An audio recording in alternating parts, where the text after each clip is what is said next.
Ole hey, Vunye hian Sunday school zir lai te zir turin kan ko ran huai tu ten Vunye hian tiang hian media kaltangin han buat sailea kumina hian kan ko rana superintendent assistant superintendent in minda kum upalam te kan ni to chu tiang chuan kan huai tu te tha vengin tiếng han kan chan vô poi mo takte kan huai tu ten min han chan tir ve le a voine hian kan Sunday school zirlai som hi le paruk na chuan he kan zirlai buziak tu reverend lalzui thang hian fel davin hemia bu te himin zia sakat thena in azir tina po tun lai media kaltangin fel takin ani hian a ruam han boka lom om hlein kan thria a hei voinia ko ran le tun lai khovel ti then nga na kan zirdon ani a voinia zirlai somni parukna kan zirtur hi ko ran chim tu chi rang rang te ti ani a sumit khupui mang chuan zirlai te kan zirdon ni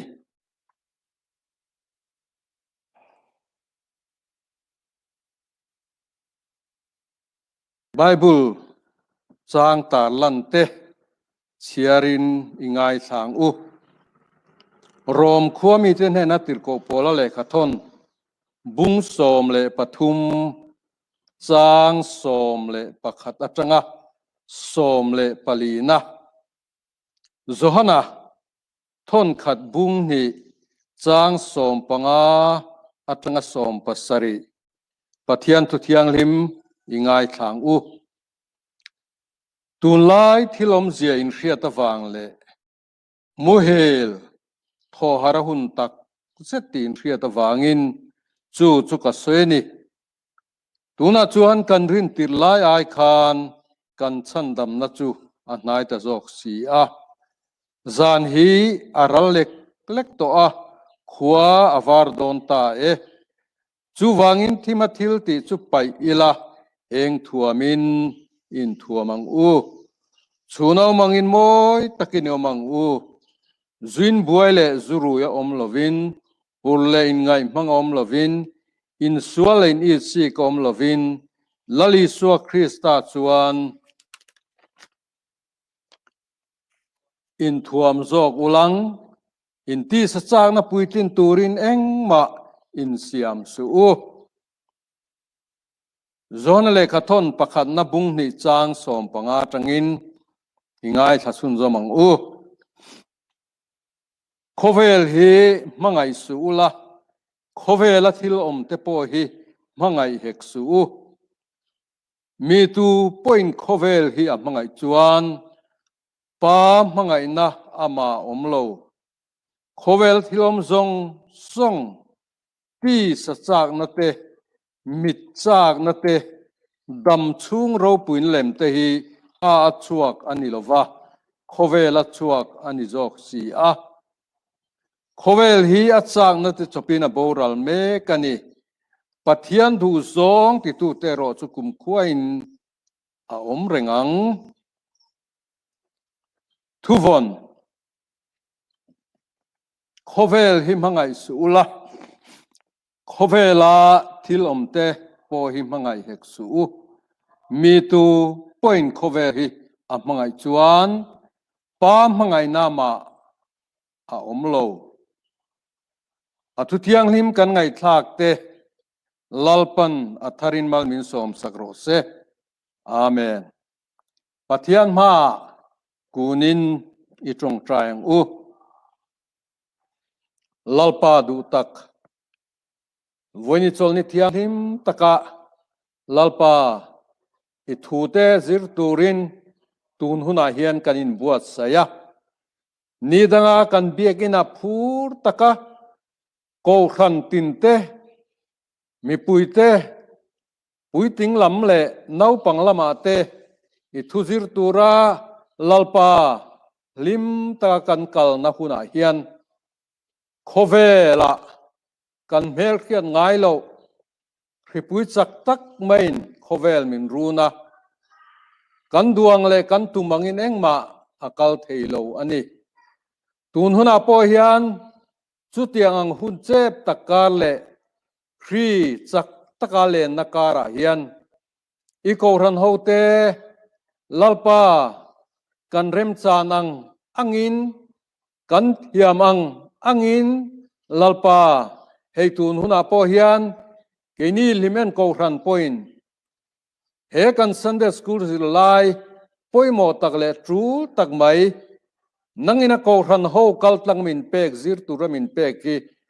zir thei dan kong kan dapa ti chuan hei media kal tlangin ko ran angai that thei te hne na le lalpa lo zir du te hne na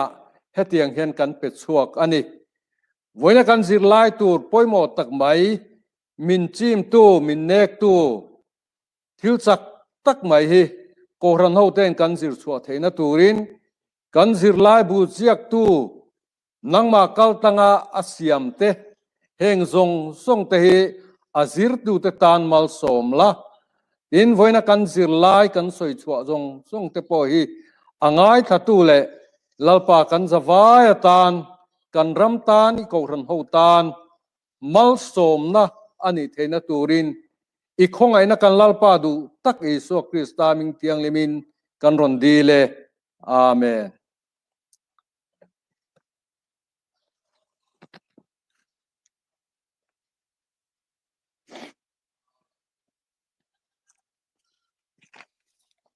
kan ngai thak ta ang khan ko ran min chim tu chi sang te ti kan zir don ani a chuta chuan hei kan thria a khovel mason zel na wangin ko ran chim tu thil chi sang atam hle maya chunganga chuan khovela hian min chim tu kan han tia hian poimo deuh achu kan zirlai bu siam tuina ron soi ang hian din mun le lan sar du na te fin na le thiam na thil thar apuak chua te hian ko ran hin na sa takin min chim rengani chu tianga chuan pathian lam thua po ei kan rama po kan khria khovela kan khria a zeldin thu te ngai ruan na te in thu thar dang lam tak han soi tu ni sang na te in tharau mi ferul feril fethuk chang sang chang thuk ni du nang ti te chu tiang te chuan na sat kin min chi mani helai thu kan soi hian karil ru om tu somria le ti khan la kalau phua ve tuan i suan un tir zogro anrama lali suan un zir kan tam suan piang thar mi lim ne na nun nei kan in tia kan in hria dan tuan soi thuk changril chang thuk lir kan ni chu tia ang din hun te chu tuna hen kan ram ko ran te himin tuam me kani apoimo bera chuan i swa lali swa anun tak na tura keimani lam in sengrua apoimo zelin kan thria chung ko ran min chim tu zinga chuan hei voin kan zirlai som hi le paruk na hian soi tu le zir tur tam tak oma sela chi thumin hlom thumin aron thena chumi pialama chuan atop soi ho na tura hian da aron neya heng zirlai ba ka soibel tur kan khiate po aleng ta a tin nam nun nam zemil a pathian biak le fak a that na le that lo na ti te na ronda tel boka chung te po chu hun aren omlo boka kan kai til lektur apo ngai ta ila a tha ange ti chuan thuvona khan khovel hi mangai sula ati a khovela thilom te po hi mangai hek su mi tu point khovel hi a mangai chuan pa mangai nama omlo ati a adi klein alangani ti chuan pakhan na hian khovel thil ngai na lutuk materialism ati a chu chuan tharau lam thil aya khovel thil mu thei khoi thei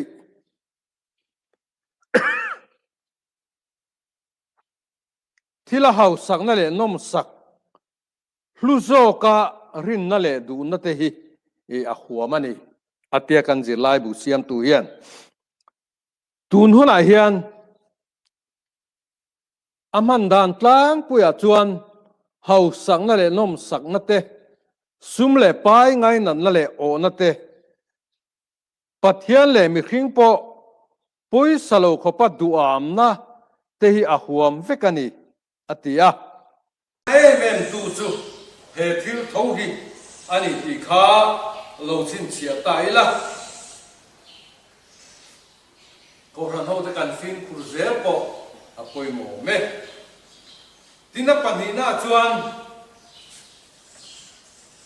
nambil le nun zia aron ti a kum zabi som dina som dulama tang hian khovel hun rang sanga nambil choilen duna nun sia malai nun hanin kai tho thar le na ang chi hi ana se me mai ania mani nam sia le ti dan mani nam trung le in che dan thengin choi la duna alo lian te me mai a nambil le nun sia choi nun le duna hian khotlang nun chok ni lovin kan sa khon thleng hian na sadek mai chuan min chi mani ti chu kan za hain ambutu le a hetu te kan ni ome he ti hian na takin min ne kani tin ko ran chunga po ani the ome pathian kan fakdan te pathian kan pol dan te thap yang theng po khan thui deng mai chu min run thei ani ti kha alang the ome nam bil le nun chia choi len choi vong kan du na lama hian adik na chen po tam tak aum theyang tin pathian fakla kan sak theng po yan sofa te han nuai bo du na ang chi te po le lama chuang anian thei em a eng po ni se hun kau to kan thir chuan chung te chu kan rama hian he kan si lai bu ziak tu na ron soi hi adik em ani ke mani khuang dia pathian kan fakna kan da liana he ta sofa te a pathian kan choi moi na kha thalawa hria in chu tiang chuan thui deuh deuh kala ko than chunga han chuaka khatiang thleng ko khan ko than a hian kan neya ma se tun huna chuan chu chuan lo dik per lovani ti po kan rama hian alam theya alam theina chu tu lai tv ate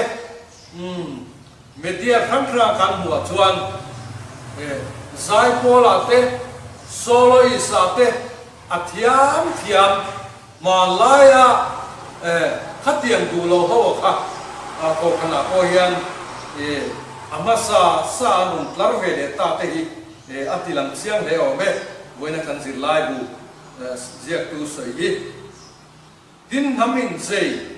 cần thì hết quên cần pi lệ cú tê nun zia lệ cao bằng thế ngà han trôi là đủ na ang chi te po thì là ông mẹ bốc ani anh con đi xe anh song song hi khang kha pai bố lo vin thì bố lo va kan trôi nun reng ở rồi chu apoi mo le ani pathian phang na lá chung cha à po mizo Christian te kan van ne na chu pathian phang na lá chung lam ngai na lá khove la ani cha te kan ni hết tiếng rèn rèn là chung lâm ngày na lá nị chặt làm hi khó về là hết căn ông lù mấy thế nị mình dâu cho căn nị cha em mày chút thì cả là chuan tonic sofa mang khó về mi te nè na pathian phật giả thế căn mi xuân sạp thế na căn mi xuân ri sạp thế na heng ang ti te po min lo kai khue min lo zi pi ge mizo Christian te kan van nei na tak po ani theiten kan thia chu tiang ang konga chuan kan ken kop thiama kan khai khom thiama kan la kop thiam hi apoi mo em ani tiang chuan ke ma ni nam nun le nam bil choba engkim mai hi loi lut lovila kan ril rupo zal takin daila lali suangai po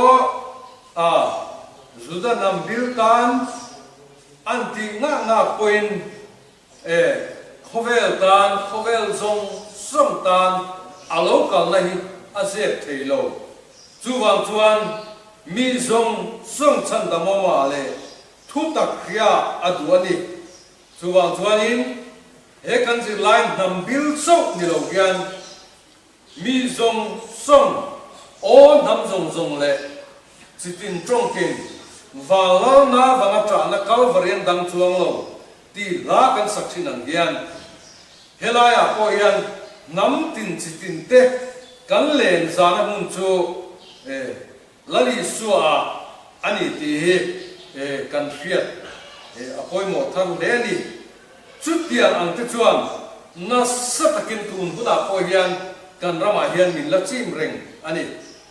apathum na chuan politics diklova hi politics diklovin ko khan na satakin min hong ani ti chu achian the ome in soi tu po tam takom mithiam ten politics an soi fia dan per chu ram ro rel na san tuma in chu dan te mi ring ko sa khong nan thu nei na an man dan te he ni ani ber tin sia ka kan rama hen politics man dan dikle cha soi tu tam tak aum lai na diklo vina ko khan min hong dan tlang pui kan soi do la ni tin min sir tira sudah chuan kan ram political party sor khana siam tu heng te hian lai takin kan kalangan han tia atha an thu chu ma se takrama chuan an mani siam tu headquarter block unit ti te chuan an hena tangin an ni ho chuan andu tunen tuai her tamai ni ti turin kan ram he kum het chen hi alokal to asor khar lo te chu an bet klok zel maya chutiang ang ram chu kan ni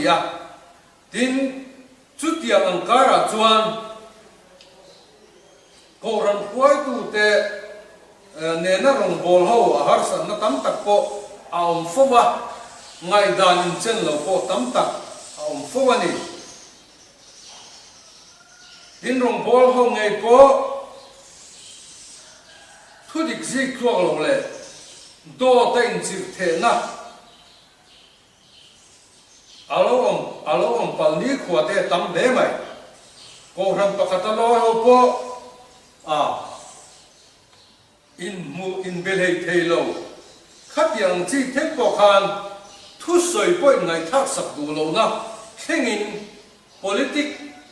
an na lai le ala nam na huna chuan kan ra ma hian a theng fo ani tin vote huna tura ni chuan sum ther lo sem te do mangai bum na te in vo na te in soi thai na te khát yang te kha tam em ma campaign ông thuyền anh ấy chút tiền là chuan cần ra mà riêng ông nát te dik nát te tai mam nát te chút tiền te chu anh ấy nát tất cả chuan chút tiền à mình riêng ông lại mình tai mà te chu anh đinh chuang một ta số cái này tiêu tụ có bên cần ram politics chúng ta à poian politics dik lo wangin corruption alo ruột ta ni te poina lang ani mi puilam line candidate te laka base na le tilput te kan ne ya khat yang chi re ren khan tin kum ting lo thengin in vote tir dan kong te me chen ka tin ngai tua politic diglo wang hen kan ram le nam hian at hatur te kong dik te hi kan so lo fo ani em politic diglo wang hian ti te po hi ngai tua tham ông anh đi tin chút đi gara chuan party politics sa kan rui lu tu khian har sana tam tak min siama chung ta chu thil poi tak ni ten kan khia a hey mani lo ka le khabu kar li sa kan ram dam doi lam chan chin ani a dam doi lama kan din hun te kathir ve a Mizoram in ZMC kan nei ve a medical college kan nei chung ani medical college nei tu hian kan doctor Walten sang di palia tangin bulang lo trana thì chuan abing tu po mai mar tin an lo bua zoram tan medical college din ve ni ro se an lo tia sarkar an thena kan sarkar ti hian sak tak hian eng sarkar ma hian ma la theilo chu tiang ang chuan a sarkar at thein ti point kum som liam dona ta kan din troka chu tiang ang vel ram chu kan nia kan chenom Manipur state Hindu Sakhwa kan ti te Arunachal kan musizok te kum ni le kan din theya chu tiang chu kan din mun ani chu tiang te chu ngai tua na oma kan ram politik kan khelmeng na po hian atiang lo zok te kan tuk lo fovem trong trai na ne kan ro rel na te bul kan chana kan ti lai hian ti te po ngai tua tham ma omani chu wang chuan heng konga hen politics dika kan ram le nami kan kai khuai ava poi mo te lu le inin khan don pe chuan ko khan nun le rong bol na thing hian heng politics diklo hian na satakin min hong fomani chu chu pathian le ko khan thu ain party thu te kan oi fuwa kan da lo fo te kan ti fu lo na ni te po hian alangani chu chuan ko khan in kum khan le ko hom na thing hian ang hong thina ni heng politics diklo min ne tu te wang hian sual kan pom zama ko ran hun na te thiang lim na theng hian kan pal zut zel kamen ni ti te po ngai to tham ani tiang chuan in hana dik tak chu pathian le ko ran howa chu Calvary lai suwa betu dik tak kan nia heng nim chin tu la ka po hian pathian le ko ran ho zirtina le kai khwaina kan in ha ava poimo te lu le pa pangai na nun dik tak ke ma ne hian aom theina tu chuan ti zo kan in bua sai kan chan kan la chu chu le ni ring tu te khovel ramro puile chang kam zok te ti dan le nun phung en tom tu ni bok mai la pathian tu zirtina le ko han thu le la ne na in rem lo chu eng ti kong mai in kan ram le nam mi mal le ko han ta na chalo chu kan ti tu ra ni lo he chu kai ma ni po kan in phone angai khovel ma so na le chang kan zel na kara hian kan rin na le ko han min ne tu tam tak te hi chung zinga chuan ko han hian enge kan ti tu khovela hian enge kan kong zo zel tu ti po kan ngai tua khovel atsang na tu pa boral me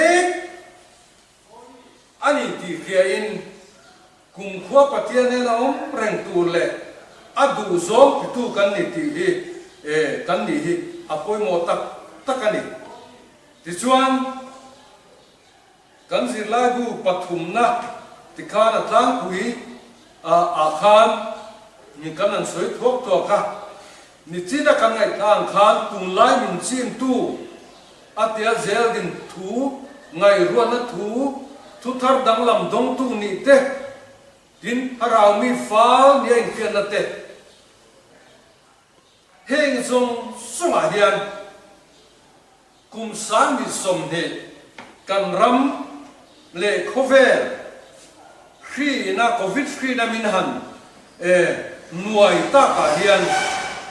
ke mani state chu mai te po hi han phir bing tai la ngai tua tham chu a omin ka pia a kan sig lai bu siam tu na soyang hian kan rama hian pathian tu soi tu thatak tak te kan nei ma se chu nga chuan heta achunga soi zel din tu te ngai ruan na te thu thar dang lam dong thei ne in khian na te mi ai rau fa ne kan khiat du na ang chi te heng zong zong te po hi kan rama kan ram min sim tu le min nok tu hi chu ani chiang khom mai ti hi alang ringin kan thia a chulai te chu kan min sim tu zinga hen kan da len deu ani ya nikum kum sangi som ni COVID-19 kan han tretana kan tu fil tu fel tak tak te media thu an soya ngai nom tak takin pathian thiu ti theina te po kan muani chuti kara chuan enge ni kan rama khang lo theng ti te ka ngai tua khi te kan rama lu tir lo tumin thei to pin an be ram ria te tharau dai theo tu ran ti state da thon bo tu te kan soi ma se chung zong zong chu heta kan sig lai bu siam tu ina a soi jinga hian a tel phain ti te ka ngai tu ani khowela hian pathian hian ama ring tu te heng zong zong te dai lova kalkan tu point min ti chuang lo chu alang chiang reng ani hei kan missionary te an borala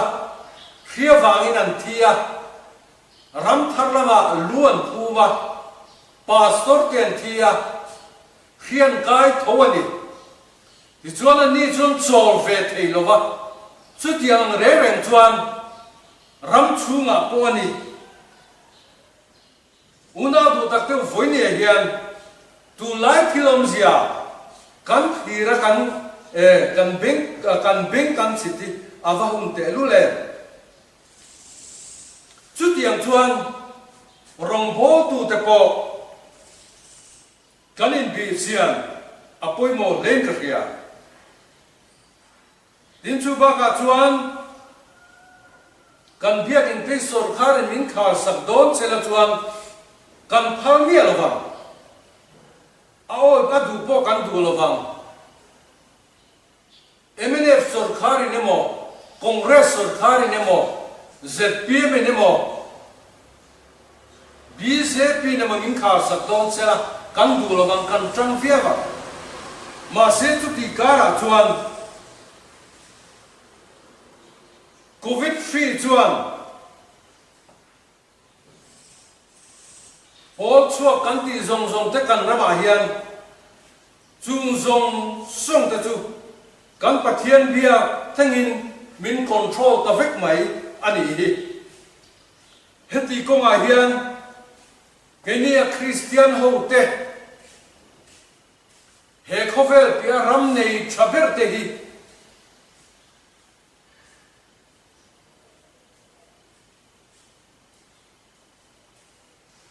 kan rin hi kan chiang tak te kem ti hi ngai tua tham a omin ka kia a he india ram chu kan thia tanin hindu hlang luk nga ni musulman te anni ho chu an pathian viang na te a india prime minister kan central sarkar te ngai po an hindu da chu an mai ni chin san thiam khop mai an pathian biakin an kalte chu tiang chi te chu an sarkar central sarkar hian angoi san thiam khopin ka kia tin musulman ho pon ni kini Christian te chu diktia chuan ti kan nuam zo kem an ni a hian kan la nep zo kem ti theng po hian tu lai min chim tua hian karil ruan om tela kan peng dek ani chu an sa kwana bom zunan indu ten nu zat ngot chiani lo an sa kwana kha an ring tak tak bom kanin hoi te po an ring tak tak tin an pathian te tu chuan eng mai na dang zo lo an kam ngo mai ni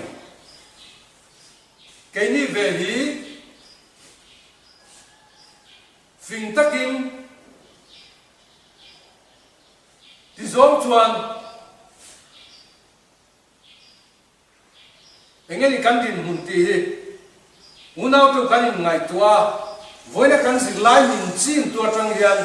ti zonga ale lam zong tia kan thir tel te chu ava thu te lu le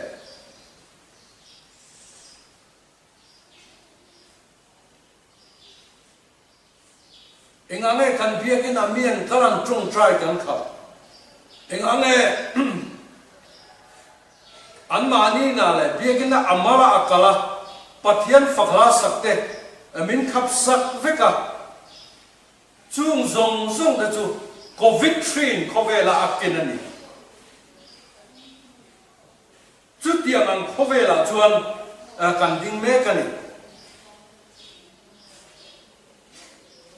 asai thram thang hi kan khira ti zonga kan bil ru po kanino kan hoi zau te chu athu te hian kan khia voine hian mizo Christian ten he khria lo le hian kan rama ngei po hian van pathian ne na kan trung traya chui lam chu kan ron ma sak zel apoi mo ten kan khia hei kum khat kan kau to Koran group le media group krang te kathir vea chuang che chuan kan ngai chan ber chu van pathian lam thuai sarkar SOP alo chua kha eng tin nge nyang ti khani mai chung lam hian eng tin tak min khi rang mo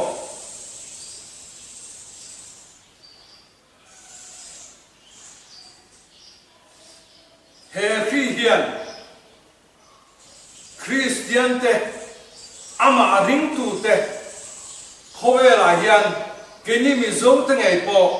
voina kan Sunday school zing lai na min chim tua te hian heng te min chim na kan tharau lam nun te min ching mit mek ania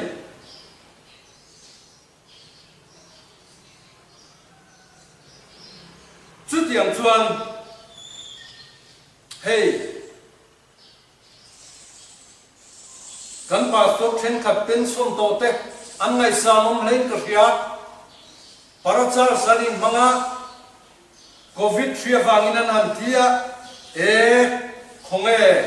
keima ka zu thok vengen tia ngai tha kan wa ko rana an pen son hu po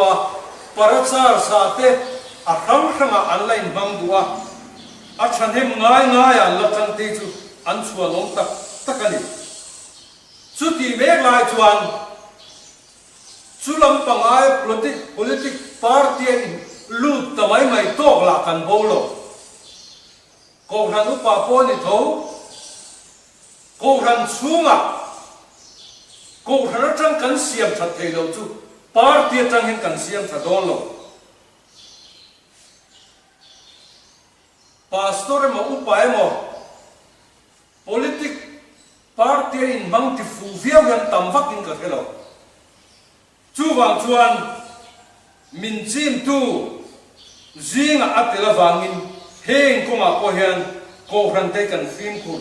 avangai te lu le ine kan ram ngei po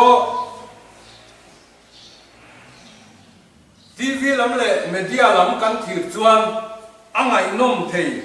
at that po tha a ro pui po ro pui ma se sung le pai kan nei te a har sa zong ne kan khiat te kan in tran puya a media a kan pholang chuai renga a moi na varo pui te lu le ma se chu ti kara chuan kan Trenom state te a India ram state free kai tam kan ti khwa te po a mun te po heti an takhi chuan ni pho om lo mange kan ti mek lai hian kan ram nge te hi uluk taka kanin bia kanin en chu ava thu te lu le heti ang konga hian ko ran te MK mani ko ran nge Presbyterian ko ran nge te po sum le pai a benga kanda ter chu rual hian mirate har sa te ne na sin te kan har sa viaven ani le ram tharlama kan missionary nangni leave kan pe thei si lowa kan rama kan ko ho si lowa an on manaram mi ten an dam lowa khian kai le kai lo po akhiat to lo trung try to ten an ko wa si kai po missionary ten tam reng ni tin thi pui po an tam reng ni chu tiang te chu an ro te hi ni dangai kan pe tam te ngai ko ran min sim tu le min no tu lian takara hian chu tiang then te chuan ka ngai to na alo lu ta voi ne hian kan zir lai be chan hian duam deuh lekin kan soi ani zone Eliza tha zesel beli lavin Atlantia ka ngai to na om pu ka atoma suda chuan zone Eliza nena Eliza enge heta hianiti ati thu hi karel ro om kan ram ko ran te po khovel Christian te he hun har sa kan to hian enge kan ti enge ko ran te ring tu ten kan ti tu di hi karil ruali anani voine hian Eliza enge heta hianiti pathian thil ti theina paal pui thiam te nan in ti sia ka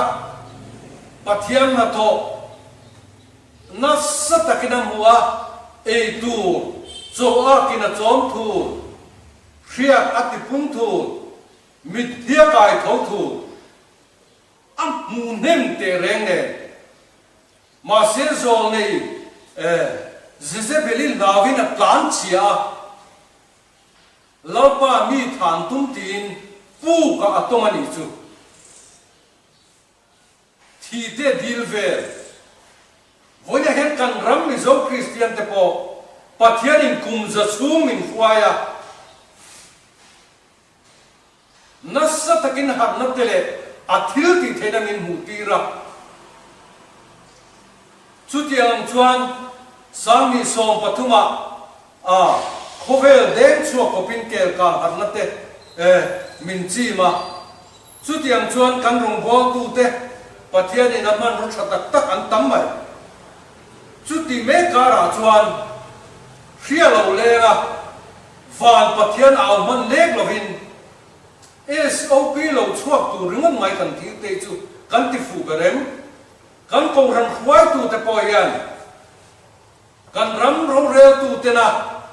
an nge na ni poin ngoi ro ko ran ho ten sunglam kan han aw phutana ta chuan kan chang don chau ne ti sela a tha ta ti heyan thei to kan ti kan rama hian ami ti dam pon du eng kim mai kan sarkar po na ti a thei to pa chua chu tiang chon kan doctor te pon thei to pan chua in ko ram po maniom huna biagina trong try ngam lo po maniom huna kan trong try tin ven tina village task force local level task force chu tiang chon thei to pin ma kan la ma se kan thiam china to pa tuna hian khi India rama apun chak na ram kan nia dikchia chuan chu tiang te chuan min chi mani chu wang chuan voi ni hian apoi mo berenge ni pathian lama kan tlu lua Eliza enge heta hian ti atia chuan Eliza chu avada choka ozai dam takin holero ati mi te khiak thi tur ten abuat sai ani voine po hian keni hesan de school zilai zir tu te ngei po hi voine hian kan ti tur kan tia pathian lam kan hoi pathian lam kan thu lo hi ava poi mo te lulen kan ram sarkar te ko pathian lam lu sela tin hei zanin lama po trong try rualte kan nei don ani chung huna po chuan midang thir mai lovin ti tak zeta pathian kan ava kan trong try apoi mo a tinei kan group prang chia te po heng kan pol pin dan te mo kan dan te mo pia lama hian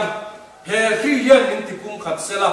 in trong try pui tonila in ngai sak tonila are theile harsa te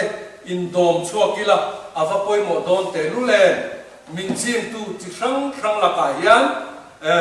kan zawai in bua seila he kan zilai hu takhe kan zawai kan zir chuak the na turin thu kanan zirte kan zawai kan lalpan mal min som sakrose amen trong trai na kan mangle ange lalpa kan pathian du tak min mangai tu he vonia Sunday school zirlai te kan pha ang to king kan han soi kan han in zirtira ngai khatu te mun rang mi te tan mal som ngai chan tir te ya he kan zirlai bu siam tu ten thei to pinan bua saya nang ma ronin tiang chuan vonia hian zirlai poimo tak mai kan zirani heng kan zirlai te hi i ko ran ho tan le kan ram tan atang kai takam hanani theina turin khang zirlai kanan soi le kanan zir tak zong rong te zir tu zong sung le ngai tha tu tan nangin mal som thara min ron chan ti ram che heng kan lau pai so krista min tiang le min kan ron di le amen.